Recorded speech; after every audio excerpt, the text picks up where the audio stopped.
जी नमस्कार। कैसे हैं साथियों आप लोग।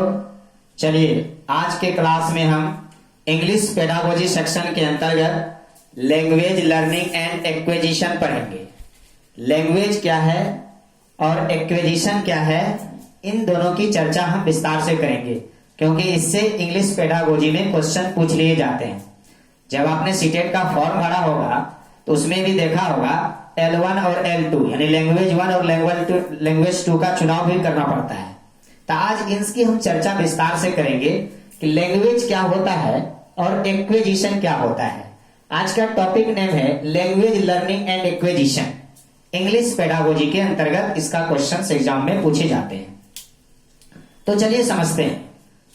देखिए एक्विजिशन क्या है। एक प्रकार का डायलेक्ट है जिसे आप बोली कहते हैं। बोली मतलब जैसे मैं कहूं डायलेक्ट, नहीं डायलेक्ट मतलब बोली। ये बोली क्या होता है, डायलेक्ट क्या होता है। नहीं, ये डायलेक्ट क्या होता है, हटा ये बोली तो नहीं, डायलेक्ट को क्या कहते हैं, बोली। अब ये डायलेक्ट है क्या, जिस प्रकार इस तरह से आप ये कह सकते हैं कि मदर टंग, नहीं नेचुरल लैंग्वेज। जैसे आप घर में जो भाषा का प्रयोग करते हैं, बच्चे उसे खुद से ग्रहण कर लेते हैं, खुद से एक्वायर कर लेते हैं। एक्वायर एक्विजिशन, खुद से वो एक्वायर हो जाता है, मतलब सेल्फ ऑटोमेटिक वो अपने से कर लेता है। उसे कहीं किसी टीचर की जरूरत नहीं है और किसी प्रकार की कोई टीचिंग की जरूरत नहीं है ना, और न ही कोई ग्रामर सेक्शन का देने की जरूरत है, और न ही उसे किसी मेन चीजों पर फोकस करने की जरूरत है। वह इन्वायरमेंट से ले लेता है, घर के वातावरण से ले लेता है। बच्चे अक्सर देखे होंगे आप कि जिस घर में जिस भाषा का प्रयोग किया जाता है, कहीं अंगिका भाषा का प्रयोग किया जा रहा है तो कहीं कन्नड़ तो कहीं तेलुगु, जो भी भाषा का प्रयोग किया जा रहा है उसे बच्चे खुद से एक्वायर कर लेते हैं, खुद से ग्रहण कर लेते हैं। यदि हम दूसरी बात कहें तो यानी सेल्फ मतलब ऑटोमेटिक ग्रहण कर लेते हैं। नहीं, इसे ग्रहण करने के लिए कोई रूल रेगुलेशन, कोई ग्रामर, कोई स्क्रिप्ट की जरूरत नहीं होती। ये डायलेक्ट का कोई स्क्रिप्ट होता है क्या, नहीं होती। बताइए अंगिका भाषा का क्या जो है स्क्रिप्ट है, बताइए। जैसे हरियाणा में क्षेत्रीय लैंग्वेज है, रीजनल लैंग्वेज आ जाता है हरियाणवी, बताइए वहां का क्या स्क्रिप्ट है, नहीं है ना। कहने का अर्थ है उसकी कोई स्क्रिप्ट भी नहीं होती है ना। स्क्रिप्ट भी नहीं होती है, बात समझ रहे ना। और सेल्फ ग्रहण करता है, सेल्फ एक्वायर कर लेता है। कहां से ग्रहण करता है, इन्वायरमेंट से, नहीं विदाउट प्रैक्टिस के। क्या एक्विजिशन, क्या बोली को जो है ग्रहण करने के लिए क्या किसी प्रकार की प्रैक्टिस की जरूरत है, क्या वो प्रैक्टिस करता है बच्चा, नहीं ना।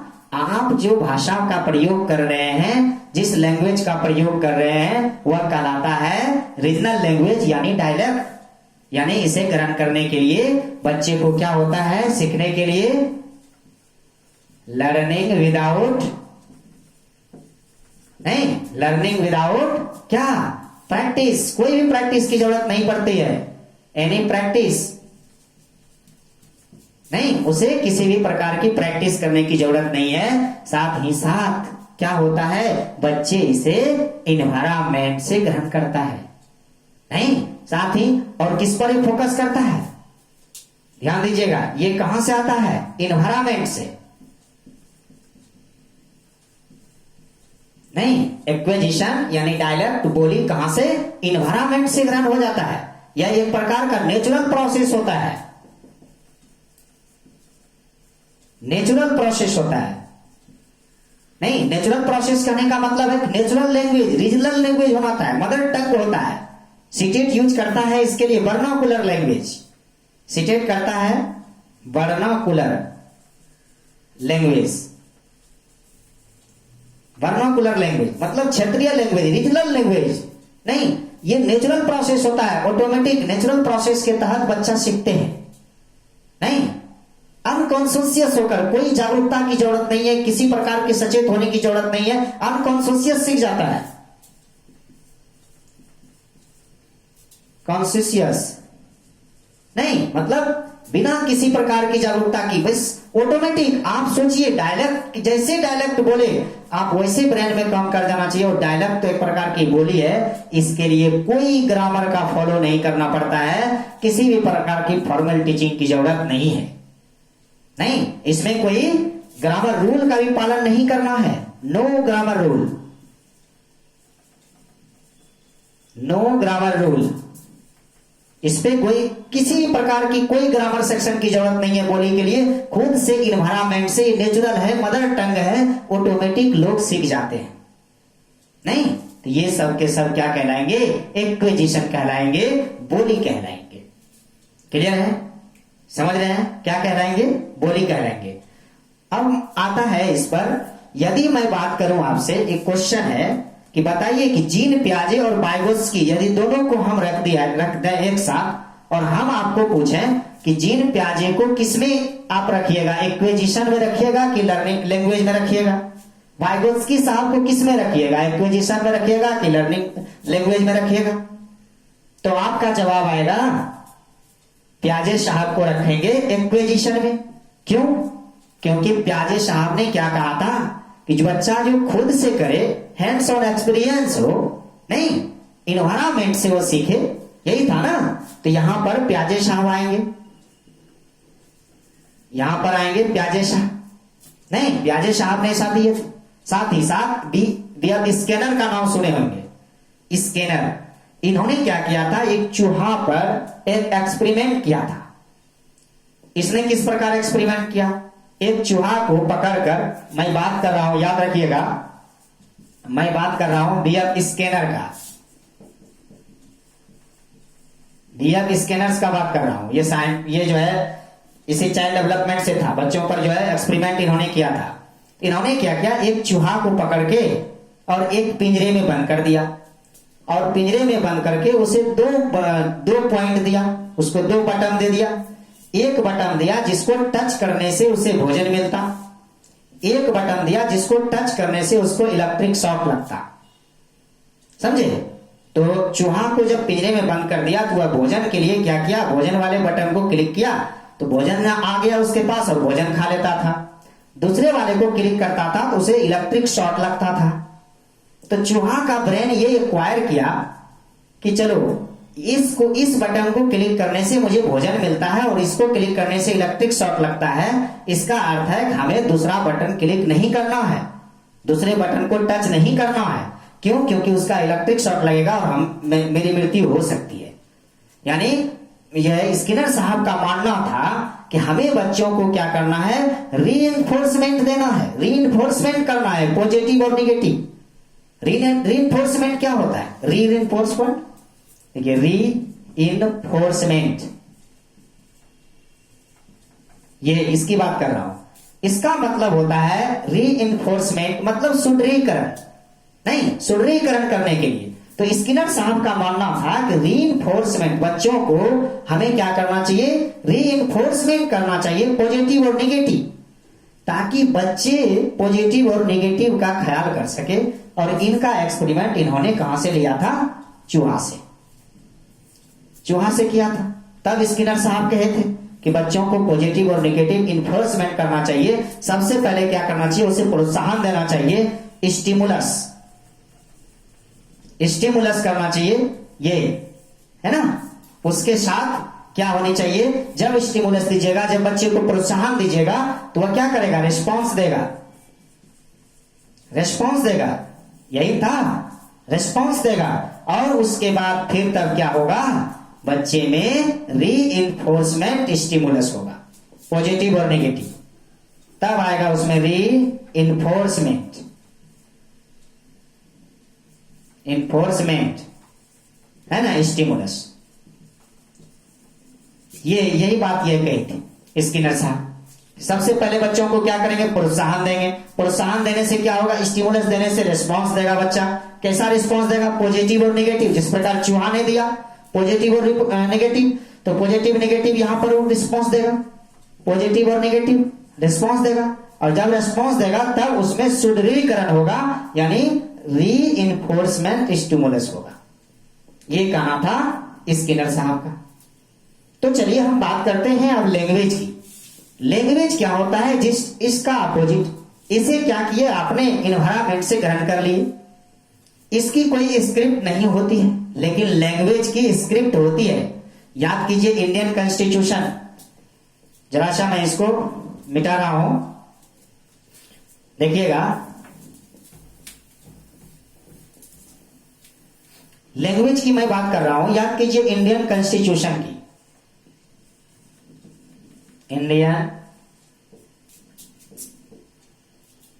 कॉन्स्टिट्यूशन, इंडियन कॉन्स्टिट्यूशन की शेड्यूल 8 नंबर की, याद कीजिए इंडियन कॉन्स्टिट्यूशन के शेड्यूल 8 में 22 भाषाओं का वर्णन है, 22 लैंग्वेज का वर्णन है,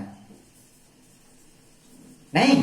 और इस 22 लैंग्वेज में आपका जो भी लैंग्वेज होगा उसमें होगा, नहीं? आर्टिकल 343 की बात कीजिए, नहीं? 343। तो लैंग्वेज यानी इसका क्या होगा? एक स्क्रिप्ट होगा, नहीं? जैसे ये स्क्रिप्ट मतलब इसका क्या होगा? एक स्क्रिप्ट होगा, स्क्रिप्ट होगा। जैसे मान लिया जाए हिंदी लैंग्वेज, हिंदी की एक स्क्रिप्ट होती है, जैसे देवनागरी, देवनागरी, जैसे देवनागरी, नहीं? जैसे पंजाबी, पंजाबी, नहीं? पंजाबी लैंग्वेज क्या है? बोली भी है और लैंग्वेज भी आ जाता है इसमें। जैसे गुरुमुखी, गुरुमुखी, नहीं? गुरुमुखी स्क्रिप्ट, गुरुमुखी स्क्रिप्ट है पंजाबी का। तो कहने का मतलब है कि लैंग्वेज वो होता है जिसमें ग्रामर सेक्शन का फ्लो हो, नहीं? लर्न क्या हो? प्रोसेस में हो, सीखना, सीखने का एक प्रोसेस हो, नहीं? जैसे आप सोचिए, सरल से एक उदाहरण देते हैं कि आप इंडिया के, आपको उठा करके मैं जर्मनी भेज दूं, तो जर्मन वाला जो लैंग्वेज है, क्या आप उसके बिना फॉलो किए, बिना किसी प्रकार की टीचिंग दिए आप सीख पाएंगे? नहीं सीख पाएंगे। और यदि वहीं पर हम आपको छोड़ दें, 2 महीना 4 महीना छोड़ दें बिल्कुल, तब आप क्या करिएगा? उसी लैंग्वेज को, यानी वो डायलेक्ट आपके लिए बन जाएगा। धीरे धीरे क्या करेंगे आप? इन्वायरमेंट से उसे एक्वायर कर लेंगे, एक्वायर कर लेंगे, तो वहां पर वो डायलेक्ट हो जाएगा। और उस लैंग्वेज जो होता है उसकी स्क्रिप्ट होती है, इसको सीखने की एक प्रोसेस होती है, लर्निंग प्रोसेस होगा। साथ ही साथ फोकस करेगा किस पर? रीडिंग राइटिंग, नहीं? रीडिंग राइटिंग रूल पर फोकस करेगा ही, नहीं? Focus, focus on reading, reading writing rule, नहीं? फोकस करेगा। साथ ही साथ क्या करेगा? ग्रामर सेक्शन की भी जरूरत पड़ेगी इसमें, नहीं? किसकी जरूरत पड़ेगी? ग्रामर सेक्शन की। आपने पढ़ा कि जो इक्वेशन है उसे सेल्फ कर लेता है, सेल्फ को ग्रहण कर लेता है, लेकिन लैंग्वेज के लिए अदर का जरूरत पड़ेगा, अदर्स का जरूरत पड़ेगा। अदर्स कहें तो जैसे यहां पर क्या होगा? किसी टीचिंग की जरूरत नहीं है, लेकिन यहां पर टीचिंग की जरूरत पड़ेगी, नहीं? यहां पर टीचिंग की जरूरत पड़ेगी। ग्रामेटिकल रूल का जरूरत पड़ेगा, ग्रामर रूल का जरूरत पड़ेगा, नहीं? ग्रामर रूल का। साथ ही साथ यहां पर क्या थे? अनकॉन्शियस थे, यहां पर किसी प्रकार की सचेत होने की जरूरत नहीं थी, अनकॉन्शियस थे। लेकिन यहां पर आपको कॉन्शियस होना पड़ेगा, यहां पर कॉन्शियसली होना पड़ेगा आपको, तभी आप में लैंग्वेज आएगी, नहीं? लैंग्वेज का एक ग्रामर सेक्शन होता है, ग्रामर रूल होता है, फॉर्मल टीचिंग की जरूरत है, समझ रहे हैं ना? इसकी कोई स्क्रिप्ट होती है। अब बात करते हैं, यदि जैसे यहां पर प्याजे साहब को रखे थे, उसी प्रकार हम यहां वाइगोत्स्की साहब को रखेंगे, वाइगोत्स्की साहब को रखेंगे। क्यों रखेंगे वाइगोत्स्की साहब को? वाइगोत्स्की साहब को इसलिए रखेंगे क्योंकि वाइगोत्स्की साहब ने इसके फोल्डिंग का कॉन्सेप्ट दिया था, MKOZPD, याद कीजिए। इसके फोल्डिंग मतलब हेल्प की जरूरत है, आपको किसी से हेल्प लेना होगा लैंग्वेज सीखने के लिए, तभी आप लैंग्वेज सीख सकते हैं। बात करते हैं सीटेट की। सीटेट क्या करता है? देखिए सीटेट, सीटेट 2 लैंग्वेज चुनाव करता है, L1 और L2। आपने चुना भी होगा L1 और L2। और इसमें एक क्वेश्चन इंग्लिश पेडागोजी के अंतर्गत पूछा जाता है कि इन इंडिया देखिए मैं अब मिटाऊंगा इसको, उसके बाद मैं क्वेश्चन की बात करूंगा। चलिए देखिए, आपको शो कर रहा होगा स्क्रीन पर शो कर रहा होगा दो क्वेश्चंस। देखिए क्वेश्चन नंबर 1, क्वेश्चन नंबर 2। अब इसे सॉल्व करना है। क्वेश्चन सीटेट पूछता है दो तरीका से। देखिए ये यूपी टेट में क्वेश्चन आया था, in India English is, option दोनों के लिए एक ही है। इसमें था अकॉर्डिंग टू एनसीएफ, एनसीएफ मतलब नेशनल करिकुलम फ्रेमवर्क, ठीक है। तो according to NCF in India English is, ये क्वेश्चन एग्जाम में पूछा गया है, सीटेट ने पूछा था। ये 2 नंबर क्वेश्चन, पहला नंबर यूपी टेट में आया था। अब बात आती है कि इन इंडिया इंग्लिश इज, यानी इंडिया में इंग्लिश यूपी जो पूछा था, इसका आंसर लिया गया था, answer number in India English is a global. समझ रहे ना? इन इंडिया नहीं, सॉरी, ये यूपी टेट आंसर लिया था second, in India English is second language. English को इन्होंने सेकेंड लैंग्वेज की दर्जा दिया था यूपी टेट में। और जब सीटेट ने पूछा according to NCF in India English is, तो जब एनसीएफ का फाइल क्रोम में आप जाकर के गूगल में टाइप करिएगा एनसीएफ इंग्लिश का, तो उसमें मिलेगा आपको कि English is a global language. इसके लिए आंसर होगा आंसर नंबर 1। बात समझ रहे ना? According to NCF in India English is, तो ग्लोबल क्वेश्चन एग्जाम में आया हुआ है, और in India English is UP TET में पूछा गया है, और इसका आंसर होगा सेकेंड लैंग्वेज। बात समझ रहे हैं ना? ये क्वेश्चन आपका यूपी टेट में आया हुआ है, और ये क्वेश्चन आपका सीटेट में। देखिए मैं जितनी भी क्वेश्चन की चर्चा मैं आप लोगों से करता हूं, सब क्वेश्चन कहीं ना कहीं एग्जाम में पूछा गया है। इसलिए कोशिश कीजिए कि जो चीज मैं बता रहा हूं उनसे एक क्वेश्चन अवश्य है कि बनेगा ही बनेगा, उसे आप सफलतापूर्वक और ढंग से, नियमित ढंग से, जिस प्रकार मैं नियमित आपको क्लास प्रोवाइड कर रहा हूं, उस तरह से आप नियमित रह करके स्टडी करते चले। उसके बाद मेरे ऊपर छोड़ दें सीटेट किस प्रकार क्वालिफाई होगा। मैं भरोसा दिलाता हूं कि आप पक्का इस बार सीटेट क्वालिफाई करेंगे, यदि आप पढ़ रहे होंगे तब। अब मैं आपके लिए मेहनत कर रहा हूं और आप पढ़ते ही नहीं होंगे, तब तो उसकी तो बात आप पर ही जाती है कि अब क्या होगा वो तो आप ही बता सकते हैं। चलिए तो फिलहाल आज का क्लास यहीं तक, मिलते हैं फिर अगले दिन नए अंदाज, नए विश्वास के साथ। तब तक के लिए धन्यवाद।